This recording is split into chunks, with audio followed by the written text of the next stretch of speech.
அப்போஸ்தலர் 2. தேவன் அவருடைய மரண உபாதிகளின் கட்டை அவிழ்த்தது அவரை எழுப்பினார். அவர் மரணத்தினால் கட்டப்பட்டிருக்க கூடாதிருந்தது. அவரை குறித்து தாவீது, கர்த்தரை எப்பொழுதும் எனக்கு முன்பாக நிறுத்தி நோக்கி கொண்டிருக்கிறேன். நான் அசைக்கப்படாதபடி அவர் என் வலது பாரிசத்திலே இருக்கிறார். அதனாலே என் இருதயம் மகிழ்ந்தது, என் நாவு களி கூர்ந்தது, என் மாம்சமும் நம்பிக்கையோடே தங்கியிருக்கும். என் ஆத்துமாவை பாதாளத்தில் விடீர், உம்முடைய பரிசுத்த அழிவை காண ஒட்டீர். ஜீவ மார்க்கங்களை எனக்கு தெரியப்படுத்தினீர். உம்முடைய சந்நிதானத்திலே என்னை சந்தோஷத்தினால் நிரப்புவீர் என்று சொல்லுகிறான். சகோதரரே, கோத்திர தலைவன் ஆகிய தாவீதை குறித்து நான் உங்களுடனே தைரியமாய் பேசுகிறதற்கு இடம் கொடுங்கள். அவன் மரணமடைந்து அடக்கம் பண்ணப்பட்டான். அவனுடைய கல்லறை இந்நாள் வரைக்கும் நம்மிடத்தில் இருக்கிறது. அவன் தீர்க்கதரிசியாய் இருந்து உன் சிங்காசனத்தில் வீற்றிருக்க மாம்சத்தின்படி உன் சந்ததியிலே கிறிஸ்துவை எழும்ப பண்ணுவேன் என்று தேவன் தனக்கு சத்தியம் பண்ணினதை அறிந்தபடியினால் அவன் கிறிஸ்துவினுடைய ஆத்மா பாதாளத்தில் விடப்படுவதில்லை என்றும் அவருடைய மாம்சம் அழிவை காண்பதில்லை என்றும் முன்னறிந்து அவர் உயிர்த்தெழுதலை குறித்து இப்படி சொன்னான். இந்த இயேசுவை தேவன் எழுப்பினார். இதற்கு நாங்கள் எல்லாரும் சாட்சிகளாய் இருக்கிறோம்.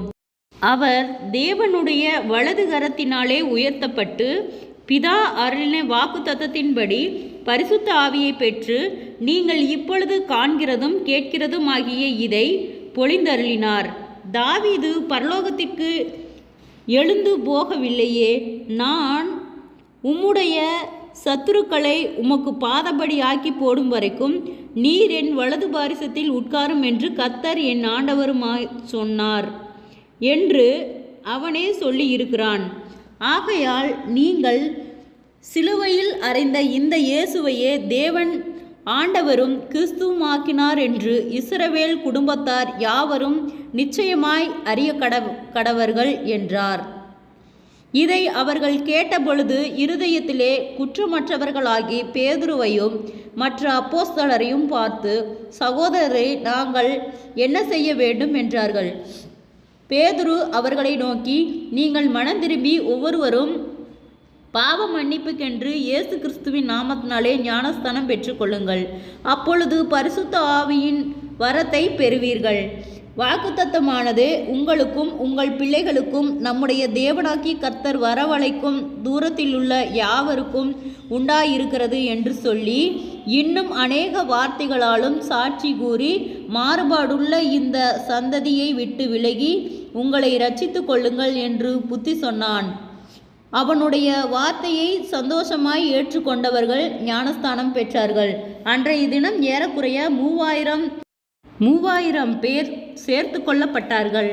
அவர்கள் அப்போஸ்தலருடைய உபதேசத்திலும் அந்யோன்யத்திலும் அப்பம் பிட்குதலிலும் ஜெபம் பண்ணுவதிலும் உறுதியாய் தரித்திருந்தார்கள். எல்லாருக்கும் பயம் உண்டாயிற்று. அப்போஸ்தலர்களே அநேக அற்புதங்களும் அடையாளங்களும் செய்யப்பட்டது. விசுவாசிகள் எல்லாரும் ஒருமித்திருந்து சகலத்தையும் பொதுவாய் வைத்து அனுபவித்தார்கள். காணியாட்சிகளையும் ஆஸ்திகளையும் விற்று ஒவ்வொருவனுக்கும் தேவையானதற்கு தக்கதாக அவைகளில் எல்லாருக்கும் பகிர்ந்து கொடுத்தார்கள். அவர்கள் ஒருமனப்பட்டவர்களாய் தேவாலயத்திலே அனுதினமும் தரித்திருந்து வீடுகள் தோறும் அப்பம் பிட்டு மகிழ்ச்சியோடும் கபடமில்லாத இருதயத்தோடும் போஜனம் பண்ணி தேவனை துதித்து ஜனங்கள் எல்லாரிடத்திலும் தயவு பெற்றிருந்தார்கள். ரட்சிக்கப்படுகிறவர்களை கர்த்தர் அனுதினமும் சபையிலே சேர்த்து கொண்டு வந்தார். ஜெபம். கிருபையை நேசிக்கிறதா நல்ல தகப்பனே, ஆசீர்வாதமான வேலைக்காய் நன்றி செலுத்துகிறோம். இயேசுவின் நாமத்தினாலே அப்போஸ்தலர் 2வது அதிகாரத்தின் பிற்பகுதியை தியானிக்க கொடுத்த தயவுக்காய் நன்றி செலுத்துகிறோம். இயேசுவின் நாமத்தினாலே ஒவ்வொருவரும் ஞானஸ்தானத்தை பற்றி நாங்கள் இதில் எப்படி இருக்க வேண்டும் என்பதை பற்றியும் நாங்கள் தியானித்தோம். கர்த்தாவே, அதன்படியாக ஒவ்வொரு பிள்ளைகளும் கீழ்ப்படிந்து ஆண்டவரே தேவைகளுக்கு மிகுதியாய் இருக்கிற பொருள்களை கொடுத்து ஆண்டவரே சந்தோஷமாய் மகிழ்ச்சியாய் கொடுத்து உற்சாகத்தோடு அனைவரும் ஒருமனப்பட்டு பங்கு பெற கர்த்தாவே நீர் இரக்கம் பாராட்டும் ஆண்டவரே. நீர் அதிசயத்தின் தேவன், ஒவ்வொரு பிள்ளைகளையும் ஆச்சரியமாய் அதிசயமாய் வழிநடத்தும். சந்தோஷத்தினாலும் சமாதானத்தினாலும் நீர் நிரப்பும்படியாய் நாங்கள் ஜெபிக்கிறோம் ஆண்டவரே. இயேசுவின் நாமத்தினாலே ஒவ்வொருவரும் கையிட்டு செய்கிற வேலைகள், போகிற வருகிற பிரயாணங்கள், அவர்களுடைய தேவைகள் யாவையும் கர்த்தர் சந்தித்து பாதுகாத்து வழிநடத்தும்படியாய் ஜெபிக்கிறோம். நாமத்தினாலே சோர்ந்து போன ஒவ்வொரு இருதயங்களையும் கர்த்தர் பலப்படுத்தி பாதுகாத்து வழிநடத்தும்படியாய் ஜெபிக்கிறோம். வியாதிகளோடு பலவீனங்களோடு இருக்கிற ஒவ்வொருவருக்காய் அற்புத சுகத்தையும் பலத்தையும் ஆரோக்கியத்தையும் கட்டளையிடும் ஆண்டவரே. மன அழுத்தங்கள், மன பாரங்கள், கவலைகள் யாவும் இயேசுவின் நாமத்தில் விலகட்டும் ஆண்டவரே. மன அழுத்தத்தை கொடுக்கிற பொல்லாத ஆவியின் கிரியைகள் இயேசுவின் நாமத்தில் விலகும்படியாய் ஜெபிக்கிறோம் ஆண்டவரே. குறைவுகள் எல்லாம் கிறிஸ்து இயேசுக்குள் மகிமையால் நிறைவாக்கப்படும்படியாய் ஜெபிக்கிறோம். அற்புதத்தின் தேவன் ஒவ்வொருவரையும் ஆச்சரியமாய் அதிசயமாய் வழிநடத்தும்படியாய் ஜெபிக்கிறோம். வாக்குத்தத்தமானது உங்களுக்கும் உங்கள் பிள்ளைகளுக்கும் நம்முடைய தேவனாகி கர்த்தர் வரவழைக்கும் தூரத்தில் உள்ள யாவருக்கும் உண்டாயிருக்கிறது என்று சொன்ன வார்த்தையின்படியாக இன்னும் அநேக வார்த்தைகளும் சாட்சி கூறி மாறுபாடுள்ள இந்த சந்ததியை விட்டு விலகி உங்களை ரட்சித்து கொள்ளுங்கள் என்று புத்தி சொன்னான் என்ற வார்த்தையின்படியாக ஏறக்குறைய 3000 பேர் சேர்த்து கொள்ளப்பட்டார்கள் என்ற வார்த்தையின்படியாக கர்த்தாவே, நாங்கள் விசுவாசத்திலே இன்னும் வளர்ந்து பெருக எங்களுக்கு நீர் இரக்கம் பாராட்டும் ஆண்டவரனுடைய நாமம் மகிமைப்படட்டும் ஆண்டவரே. ஒவ்வொரு வாக்கு தத்தங்களும் ஆச்சரியமாய் அதிசயமாய் கிரியை செய்ய கர்த்தாவே நீர் எங்களுக்கு இரக்கம் பாராட்டும். ஒவ்வொரு நாளும் ஆண்டவரே எங்களை ஆச்சரியமாய் அதிசயமாய் அநேக அற்புதங்களையும் அடையாளங்களையும் காணும்படி செய்யும்.